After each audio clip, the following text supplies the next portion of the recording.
Welcome back media Chhattisgarh. चलिए देखते हैं छत्तीसगढ़ की 25 फटाफट बड़ी खबरें। साथ ही डेली खबरों से अपडेट रहने के लिए चैनल को सब्सक्राइब करने के साथ वीडियो को लाइक करें। साई कैबिनेट बैठक, ग्रामीण रोजगार और क्लीन एनर्जी पर जोर। 125 दिन रोजगार गारंटी, अटल आजीविका समृद्धि हाट और सीबीजी नीति को मिली मंजूरी। मुख्यमंत्री विष्णुदेव साय की अध्यक्षता में मंत्रालय में आयोजित कैबिनेट बैठक में ग्रामीण विकास, रोजगार और स्वच्छ ऊर्जा को लेकर 3 बड़े फैसले लिए गए। इन फैसलों का मुख्य उद्देश्य ग्रामीण क्षेत्रों में रोजगार बढ़ाना, स्थानीय अर्थव्यवस्था को मजबूत करना और पर्यावरण संरक्षण को बढ़ावा देना है। सरकार ने इसके तहत नई रोजगार गारंटी योजना, ग्रामीण आजीविका को बढ़ावा देने वाली हाट योजना और स्वच्छ ईंधन से जुड़ी बायोगैस नीति को मंजूरी दी है। इन फैसलों के जरिए गांव में काम के नए अवसर बनेंगे, लोगों को अपने क्षेत्र में ही रोजगार मिलेगा और पर्यावरण के अनुकूल विकास को गति मिलेगी। मंत्रिपरिषद ने ग्रामीण क्षेत्र में रोजगार और विकास को बढ़ावा देने के लिए वीबीजी रामजी योजना को मंजूरी दी है। इस योजना के तहत पात्र ग्रामीण परिवार के हर वयस्क के सदस्य को हर साल यहाँ पर 125 दिन का काम की गारंटी दी जाएगी। यह काम मुख्य रूप से अकुशल श्रम पर आधारित होगा। नवा रायपुर में आज टेक्सटाइल पार्क का होगा शुभारंभ, मुख्यमंत्री विष्णुदेव साय करेंगे उद्घाटन। छत्तीसगढ़ में औद्योगिक विकास को बढ़ावा देने की दिशा में एक और बड़ा कदम उठाया जा रहा है। नई उद्योग नीति के तहत नवा रायपुर में टेक्सटाइल पार्क का निर्माण किया जाएगा, जिसका उद्घाटन आज मुख्यमंत्री विष्णुदेव साय करेंगे। इसकी जानकारी उद्योग एवं श्रम मंत्री लखनलाल देवांगन ने बीजेपी कार्यालय कुशाभाऊ ठाकरे परिसर में आयोजित सहयोग केंद्र में दी। छत्तीसगढ़ में मानसून की एंट्री, आईएमडी का अंबिकापुर, मुंगेली, रायगढ़, सरगुजा सहित कई जिलों में बारिश और तेज हवाओं का अलर्ट। लगभग एक सप्ताह की देरी के बाद दक्षिण पश्चिम मानसून ने उत्तरी छत्तीसगढ़ में प्रवेश कर लिया है। मानसून की सक्रियता के साथ ही संभाग मुख्यालय अंबिकापुर सहित आसपास के क्षेत्रों में मौसम का मिजाज बदल गया है। मंगलवार को दोपहर के बाद गरज चमक के साथ तेज बारिश हुई, जो शाम तक जारी रही। बारिश के कारण लोगों को भीषण गर्मी से राहत मिली और मौसम सुहाना हो गया। मौसम विभाग के अनुसार वर्तमान में मानसून की रेखा रायपुर से झारखंड के डाल्टनगंज तक विस्तारित है। इसके प्रभाव से उत्तरी छत्तीसगढ़ का बड़ा क्षेत्र प्रभावित हो रहा है। मौसम विज्ञानी एम भट्ट ने बताया कि बलरामपुर, जसपुर और सरगुजा संभाग के अन्य क्षेत्रों में मानसूनी बारिश की शुरुआत हो चुकी है। 28 जून को होगी हाईकोर्ट डाटा एंट्री ऑपरेटर भर्ती परीक्षा। रायपुर के 35 केंद्रों में 9,856 अभ्यर्थी होंगे शामिल। नोडल और सहायक नोडल अधिकारी नियुक्त। छत्तीसगढ़ कर्मचारी चयन मंडल की ओर से छत्तीसगढ़ उच्च न्यायालय में डाटा एंट्री ऑपरेटर के रिक्त पदों पर भर्ती के लिए प्रथम चरण की परीक्षा का आयोजन 28 जून 2026 को किया जाएगा। परीक्षा सुबह 10 बजे से दोपहर 12:15 तक आयोजित होगी। इसी दिन पीएटी, पीवीपीटी 26 प्रवेश परीक्षा भी सुबह 10 बजे से दोपहर 1:15 तक संपन्न कराई जाएगी। 198 पदों पर होगी भर्ती। छत्तीसगढ़ में 9 शासकीय नर्सिंग कॉलेज खुलेंगे, इन्हीं में देंगे सेवाएं। राज्य में इस वर्ष 9 शासकीय नर्सिंग कॉलेज भी खोलने की तैयारी की जा रही है। इसके लिए 198 पदों पर 2 साल की संविदा नियुक्ति दी जाएगी। अभी प्रदेश में 8 सरकारी नर्सिंग कॉलेज संचालित है, जहां विभिन्न बीएससी की 410 सहित अन्य विषयों की सीटों का संचालन होता है। इन कॉलेजों के खुलने के बाद से सीटों की संख्या 800 से अधिक हो जाएगी। राज्य सरकार ने स्वास्थ्य सेवा को मानव संसाधन से लैस करने के लिए मेडिकल कॉलेज, फिजियोथेरेपी और नए नर्सिंग कॉलेज खोलने की घोषणा बजट में की थी। इसके लिए मानव संसाधनों की व्यवस्था के लिए भर्ती प्रक्रिया भी पूरी की जा रही है। चिकित्सा शिक्षा विभाग के माध्यम से प्रस्तावित बलरामपुर, बैकुंठपुर, बीजापुर, दंतेवाड़ा, जांजगीर चांपा, जसपुर, कुरुद, धमतरी, नवा रायपुर, अटल नगर एवं पुसौर, रायगढ़ के शासकीय नर्सिंग कॉलेजों में शिक्षकों की भर्ती की प्रक्रिया प्रारंभ की गई है। म्यूथाई प्रतियोगिता पदक की दौड़ से बाहर हुए टिकेश्वरी साहू और प्रणीव कृष्ण जायसवाल। छत्तीसगढ़ राज्य म्यूथाई संघ के अध्यक्ष लखन कुमार साहू और महासचिव अनीस मेमन ने बताया कि अंतर्राष्ट्रीय म्यूथाई संस्था द्वारा खिलाड़ियों की फाइट के दिन वजन और पूर्ण मेडिकल चेकअप किया जाता है। टिकेश्वरी साहू और प्रणीव कृष्ण जायसवाल का मेडिकल बोर्ड ने एग्जामिनेशन किया। टिकेश्वरी साहू को वोमिट और डिहाइड्रेशन के कारण वजन गिरने पर, अंडरवेट होने और कमजोरी की वजह से एनओसी नहीं दी। खिलाड़ी प्रणीव कृष्ण जायसवाल के होटल जिम में अभ्यास के दौरान आए एंकल में हेयर फ्रैक्चर का पता चलने पर एनओसी नहीं दी गई। महासमुंद में किसान के खेत से मिले 5 हीरे। बेलमुंडी ब्लॉक में 200 टन सैंपल प्रोसेसिंग से 1.22 कैरेट बरामद। किसान बोला, छत्तीसगढ़ के लिए गर्व की बात। महासमुंद जिले के सरायपाली क्षेत्र में स्थित बेलमुंडी डायमंड ब्लॉक में हीरे की जांच की गई। पैकिंग गांव के किसान योगेश्वर बेहरा के खेत से लिए गए बल्क सैंपल की प्रोसेसिंग के बाद 5 हीरे बरामद हुए, जिनका कुल वजन 1.22 कैरेट है। यह उपलब्धि महासमुंद जिले में हीरा खनिज की संभावनाओं के लिए एक महत्वपूर्ण संकेत माना जा रहा है।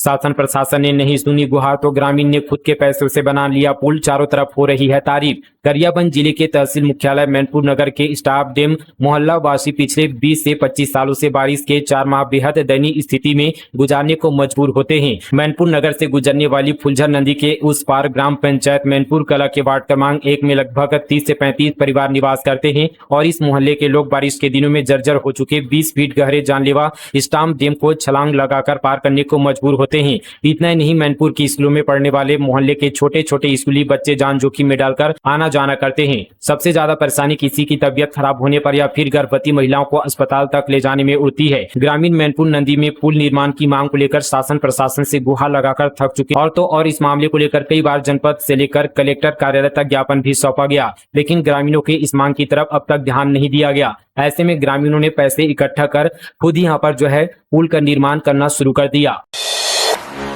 भिलाई टाउनशिप में बेघर होने का डर, 10,000 परिवारों पर खतरा, देवेंद्र यादव ने आंदोलन की भरी हुंकार। भिलाई स्टील प्लांट ने कई आवासीय सुविधाओं और योजनाओं को बंद कर दिया है। ऐसा होने से हजारों कर्मचारियों की चिंताएं बढ़ गई है। वर्षों से संचालित लाइसेंसी आवास योजना बंद होने और मकान खाली करने के नोटिस जारी किए जाने के बाद आवासधारियों में भारी नाराजगी है। इस मुद्दे को लेकर भिलाई नगर विधायक देवेंद्र यादव ने पत्रकार वार्ता कर बीएसपी प्रबंधन पर सवाल उठाए हैं। उन्होंने चेतावनी दी कि यदि फैसला वापस नहीं लिया गया तो बड़े स्तर पर आंदोलन किया जाएगा।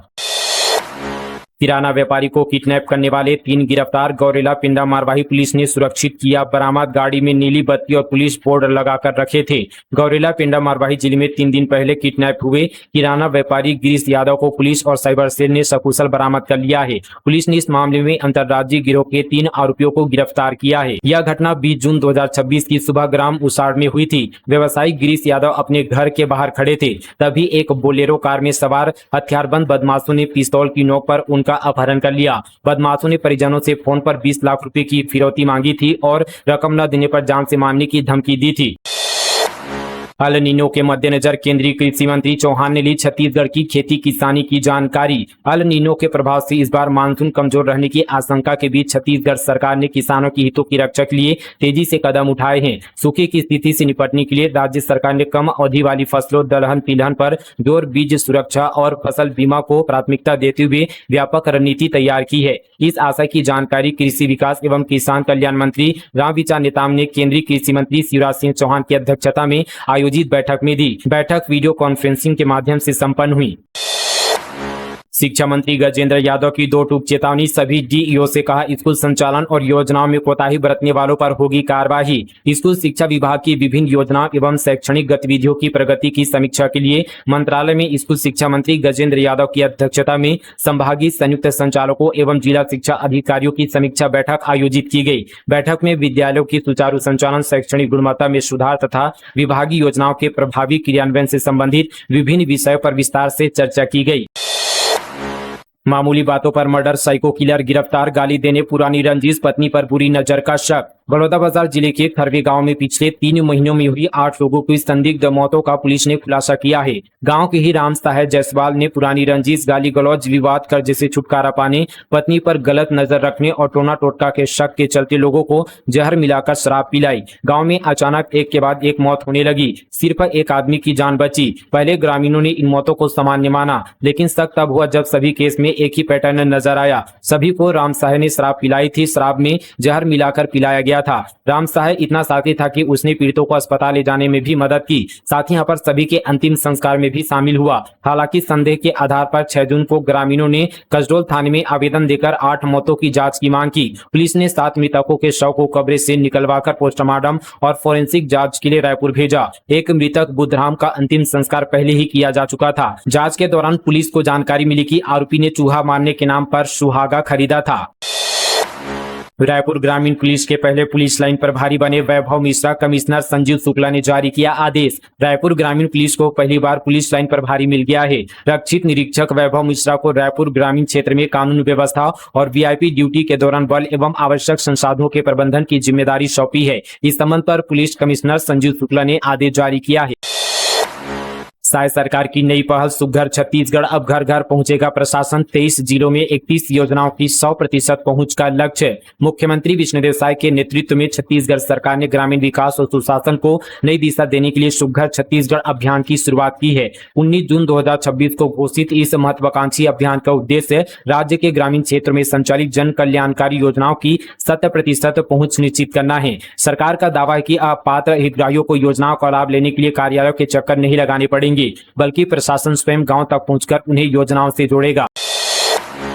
राहुल गांधी ने जिला अध्यक्षों को दिखाया सीएम बनने का सपना, कहा भविष्य का भूपेश, टीएस और महंत आप हो सकते हैं। गुटबाजी बयानबाजी पर जताई नाराजगी। छत्तीसगढ़ कांग्रेस के प्रशिक्षण शिविर में राहुल गांधी का 4 घंटे का दौरा कई राजनीतिक मैसेज छोड़ गया। बंद कमरे में जिला अध्यक्षों और वरिष्ठ नेताओं के साथ हुई बातचीत के दौरान राहुल गांधी ने साफ संकेत दिया कि पार्टी अब केवल पुराने चेहरों के भरोसे नहीं रहना चाहती, बल्कि आने वाले समय में नया नेतृत्व तैयार करना प्राथमिकता है। वरिष्ठ नेताओं से ज्यादा राहुल का फोकस जिला अध्यक्षों पर रहा। करीब 2.5 घंटे तक 41 जिला अध्यक्षों के साथ बातचीत की, जिनमें राहुल गांधी ने 3 जिला अध्यक्षों को उदाहरण के तौर पर खड़ा किया और कहा कि अगर संगठन के लिए ईमानदारी से काम किया जाए तो पार्टी किसी भी कार्यकर्ता को बड़ी जिम्मेदारी देने से पीछे नहीं हटेगी। उन्होंने कहा कि भविष्य का भूपेश बघेल, टीएस सिंहदेव और चरणदास महंत जिला अध्यक्षों की इसी कतार से निकल सकता है।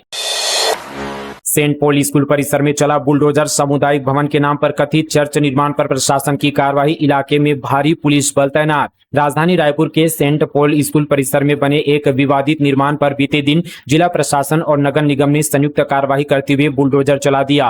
कार्रवाई के दौरान किसी भी प्रकार की अप्रिय स्थिति से बचने के लिए इलाके में भारी पुलिस बल तैनात भी किया गया था। स्कूल के आसपास की सड़कों पर आवाजाही अस्थायी रूप से प्रतिबंधित भी कर दी गई थी। संग्रहण केंद्र से 25,000 क्विंटल धान गायब, 8 करोड़ के नुकसान से उठे बड़े सवालों के घेरे में प्रबंधन। सुकमा जिले में धान खरीदी से लेकर संग्रहण तक की प्रक्रिया इन दिनों चर्चा में है। जिले के धान संग्रहण केंद्र में वर्ष 2024-25 के दौरान संग्रहित 8 करोड़ लागत के लगभग 24,000 क्विंटल धान के गायब होने का मामला सामने आने के बाद प्रशासनिक की व्यवस्था और धान प्रबंधन प्रणाली पर गंभीर सवाल खड़े हो गए हैं। छत्तीसगढ़ के दरगाह उर्स में डीजे प्रतिबंधित करने पर रोक, हाईकोर्ट बोला अगली सुनवाई में करेंगे विचार। वक्फ बोर्ड ने 50,000 जुर्माना लेने जारी किया था आदेश। छत्तीसगढ़ राज्य वक्फ बोर्ड को हाईकोर्ट से बड़ा झटका लगा है। हाईकोर्ट ने वक्फ बोर्ड की तरफ से 11 जून 2026 को जारी उस आदेश पर अंतरिम रोक लगा दी है, जिसमें प्रदेश की दरगाहों, उर्स और बाकी मजहबी आयोजनों में डीजे, धुमार, नाच गाना समेत कई गतिविधियों पर प्रतिबंध लगाने के निर्देश दिए थे। इस मामले की सुनवाई छत्तीसगढ़ हाईकोर्ट में जस्टिस AK प्रसाद की एकल पीठ में हुई। यह याचिका सूफी इस्लामिक बोर्ड के संचालक मंडल के सदस्य फिरोज शाह अहमद की ओर से वकील देवेंद्र प्रताप सिंह ने दायर की थी, जिसमें वक्फ बोर्ड के आदेश को चुनौती दी गई थी। मेडिकल लैब टेक्नोलॉजिस्ट भर्ती पर हाईकोर्ट का फैसला, कहा 10 बोनस अंक काटना, अवैध अभ्यर्थियों को नियुक्ति देने का आदेश। हाईकोर्ट ने मेडिकल लैब टेक्नोलॉजिस्ट भर्ती मामले में फैसला सुनाते हुए कहा कि भर्ती प्रक्रिया के दौरान विभाग विज्ञापन में निर्धारित शर्तों से बाहर जाकर नई पात्रता या दस्तावेज संबंधी शर्तें नहीं जोड़ सकता। कोर्ट ने कोरोना काल में सेवाएं देने वाले अभ्यर्थी के 10 बोनस अंक काटने की कार्यवाही को मनमाना और अवैध करार देते हुए उसे नियुक्ति देने के निर्देश दिया है। हाईकोर्ट ने मेडिकल लैब टेक्नोलॉजिस्ट भर्ती मामले में रायपुर निवासी मोहम्मद हासिम को राहत देते हुए स्वास्थ्य विभाग को उसके 10 कोविड बोनस अंक बहाल करने और 40 दिनों के भीतर नियुक्ति आदेश जारी करने का निर्देश दिया है। सरगुजा में रेत माफिया बेखौफ, राजधानी से गई स्पेशल टीम पर हमला, जब्त वाहन छुड़ाकर ले भागे। सरगुजा संभाग में रेत बेलगाम हो गए हैं और उसके मन में प्रशासन को कोई खौफ नहीं है। हम ऐसा इसलिए कह रहे हैं क्योंकि यहाँ पर रायपुर से कार्रवाई के लिए पहुंची खनिज विभाग की टीम पर रेत माफियाओं ने हमला कर दिया। माफियाओं ने खनिज विभाग के साथ मौजूद आरक्षक से मारपीट और जब्त वाहन को जबरन छुड़ाकर फरार हो गए हैं। 18वें जन्मदिन पर नाले में दफन मिली छात्रा की लाश, सिर पर 6 इंच गहरी चोटें, आधी रात घर से निकली थी हिरासत में बॉयफ्रेंड। महासमुंद में युवती की हत्या कर उसकी लाश को नाले में रेत में दफन कर दिया गया। उसके शरीर का कुछ हिस्सा रेत से बाहर आया तो लोगों को इसकी जानकारी हुई। युवती के सिर पर करीब 6 इंच लंबा और गहरा घाव मिला है। सिर की खोपड़ी टूटी हुई है। 19 जून को युवती ने अपना 18वां जन्मदिन मनाया था। युवती की पहचान झारा गाँव के रहने वाले भारती टंडन के रूप में हुई है। पुलिस बॉयफ्रेंड समेत 4 युवकों को हिरासत में लेकर पूछताछ कर रही है। मामला प्रेम प्रसंग और से जुड़े होने की आशंका है। घटना खल्लारी थाना क्षेत्र का है। प्रेमिका के लिए नाबालिग बना अपराधी, मुलाकात नहीं होने पर 24 से ज्यादा कारों के शीशे तोड़कर की चोरी। शक्ति जिले में प्रेम प्रसंग से जुड़ा एक हैरान कर देने वाला मामला सामने आया है। यहाँ नाबालिग प्रेमिका से मुलाकात नहीं होने पर एक नाबालिग लड़का इतना गुस्से में आ गया कि उसने अपने साथियों के साथ मिलकर 24 से ज्यादा कारों के शीशे तोड़ दिया और चोरी की वारदात को अंजाम दे डाला। पुलिस ने मामले में 2 नाबालिग समेत 4 आरोपियों को गिरफ्तार किया है। कथित गौमांस बरामदगी मामले में गाड़ा समाज का कलेक्टोरेट घेराव, राज्यपाल के नाम सौंपा ज्ञापन। धमतरी जिले के साल्हेवार पारा स्थित कथित गौमांस बरामदगी मामले को लेकर मूल छत्तीसगढ़िया सर्व गाड़ा समाज ने कलेक्ट्रेट का घेराव का प्रदर्शन किया। छत्तीसगढ़ के विभिन्न जिलों से बड़ी संख्या में समाज के लोग धमतरी पहुंचे और नारेबाजी करते हुए महामहिम राज्यपाल के नाम ज्ञापन सौंपा। समाज के पदाधिकारियों ने कहा कि हाल ही में साल्हेवार पारा क्षेत्र में कथित गौमांस बरामदगी की घटना सामने आई थी, जिसके बाद समाचारों और सोशल मीडिया में क्षेत्र को गाड़ा बस्ती के रूप में प्रचारित किया गया। इससे पूरा गाड़ा समाज की सामाजिक छवि प्रभावित हुई है और समाज के लोगों में आक्रोश है। पोस्ट मैट्रिक छात्रवृत्ति के लिए आवेदन शुरू। SC, ST और OBC विद्यार्थियों को मिलेगा लाभ। 1 अगस्त से नए आवेदनों का होगा पंजीयन। आदिम जाति तथा अनुसूचित जाति विकास विभाग ने 2026-27 के लिए SC, ST और OBC वर्ग के विद्यार्थियों हेतु पोस्ट मैट्रिक छात्रवृत्ति के लिए ऑनलाइन आवेदन शुरू कर दिए हैं। कक्षा 12वीं और उससे ऊपर की पढ़ाई कर रहे पात्र विद्यार्थी विभाग के पोर्टल पर आवेदन कर सकते हैं। विभाग के अनुसार पुराने विद्यार्थियों के छात्रवृत्ति रिन्यूअल की प्रक्रिया 20 जून 2026 से शुरू हो चुकी है। वहीं नए विद्यार्थी के लिए ऑनलाइन पंजीयन 1 अगस्त 2026 से प्रारंभ होगा। छात्रवृत्ति की राशि सीधे विद्यार्थियों के आधार से जुड़े बैंक खातों में DPT के माध्यम से भेजी जाएगी।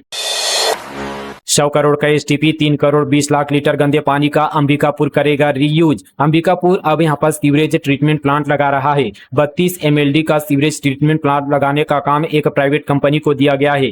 अंबिकापुर के सेनेटरी पार्क में प्लांट को स्थापित किया जा रहा है। इस प्लांट के जरिए अब शहर में पानी की उपलब्धता बढ़ाई जाएगी और भूजल स्तर के साथ साथ गंगा बेसिन के नियमों को पूरा करते हुए नदियों में साफ पानी बहाया जाएगा। कंपनी के इंजीनियर आलोक यादव ने बताया कि यहाँ ट्रीट किया गया पानी यहाँ पर एग्रीकल्चर, फायर और सिंचाई के लिए यूज होगा। पानी पीने की योग्य नहीं होगा। इसमें जो TDS होता है उसकी मात्रा काफी होती है, इसलिए हम इसका उपयोग पीने योग्य नहीं कर सकते। मुख्यमंत्री सुशासन फेलोशिप 2026-28 बैच शुरू। IIM रायपुर में हुआ ओरिएंटेशन। 19 जिलों के 36 युवाओं का चयन। छत्तीसगढ़ में सुशासन और जन केंद्रित प्रशासन को मजबूत बनाने की दिशा में एक महत्वपूर्ण पहल के तहत मुख्यमंत्री सुशासन फेलोशिप 2026-28 बैच का ओरिएंटेशन और उद्घाटन कार्यक्रम IIM रायपुर में आयोजित किया गया। इस कार्यक्रम का उद्देश्य राज्य के युवाओं को प्रशासनिक दक्षता, नीति निर्माण और जनसेवा के क्षेत्र में नेतृत्वकारी भूमिका के लिए तैयार करना है। मुख्यमंत्री सुशासन फेलोशिप योजना के अंतर्गत राज्य के 19 जिलों से चयनित 36 युवाओं को MBA की 2 वर्षीय डिग्री प्रदान की जाएगी। चयनित प्रतिभागियों में अनुसूचित जनजाति वर्ग के 12 और अनुसूचित जाति वर्ग के 4 अभ्यर्थी शामिल हैं। आदिवासी रीति रिवाज बनाम ईसाई आस्था। नारायणपुर के भरंडा गांव में टकराव, इलाके में भारी पुलिस बल तैनात। नारायणपुर जिले के भरंडा गांव में धर्मांतरण को लेकर 2 पक्षों के बीच विवाद गहराता जा रहा है। स्थिति उस समय तनावपूर्ण हो गई जब 2 पक्षों के लोगों के बीच जमकर बहस और झूमाझटकी हुई। तनाव को देखते हुए प्रशासन ने गांव को पुलिस छावनी में तब्दील कर दिया है और बड़ी संख्या में पुलिस बल तैनात किया गया है। मिली जानकारी के अनुसार लगभग 26 मतांतरित परिवारों का आरोप है कि कुछ आदिवासी ग्रामीणों ने उन्हें गाँव छोड़ने का फरमान जारी किया है। उनका कहना है कि उनसे ईसाई धर्म का पालन छोड़कर पारंपरिक आदिवासी रीति रिवाज अपनाने की मांग की जा रही है। वहीं आदिवासी समुदाय के लोगों का आरोप है कि ईसाई धर्म को मानने वाले कुछ लोग आदिवासी परंपराओं, देवी देवताओं और रीति रिवाजों का सम्मान नहीं करते। ग्रामीणों का कहना है कि गाँव में रहने के लिए सभी को स्थानीय आदिवासी परंपराओं का सम्मान करना चाहिए। 30 करोड़ के सहकारी घोटाले पर बड़ा एक्शन, दोषियों पर FIR, किसानों को मिली राहत। छत्तीसगढ़ सरकार ने जिला सहकारी केंद्रीय बैंक मर्यादित अंबिकापुर की विभिन्न शाखाओं में सामने आई वित्तीय अनियमितताओं के मामले में सख्त कार्रवाई करते हुए प्रभावित किसानों को बड़ी राहत दी है। शंकरगढ़, पुस्मी, रामानुगंज और रामचंद्रपुर क्षेत्र की समितियों में वर्ष 2020-21 से 2023-24 के दौरान हुए कथित गबन और अनियमितताओं के बाद अब किसानों को दोबारा खाद और बीज उपलब्ध कराए जाने की प्रक्रिया शुरू कर दी गई है। सरकार के अनुसार इन अनियमितताओं के कारण सैकड़ों किसान समय पर नगद ऋण, खाद और बीज जैसी आवश्यक सुविधाओं से वंचित हो गए थे। इससे कृषि कार्य प्रभावित होने के साथ साथ किसानों में नाराजगी भी बढ़ गई थी। फिलहाल दोस्तों ये थी छत्तीसगढ़ की तमाम बड़ी खबरें मीडिया छत्तीसगढ़ पर। मिलते हैं कल इसी तरह की और खबरों के साथ। तब तक के लिए जय हिंद, जय छत्तीसगढ़, जय जोहार।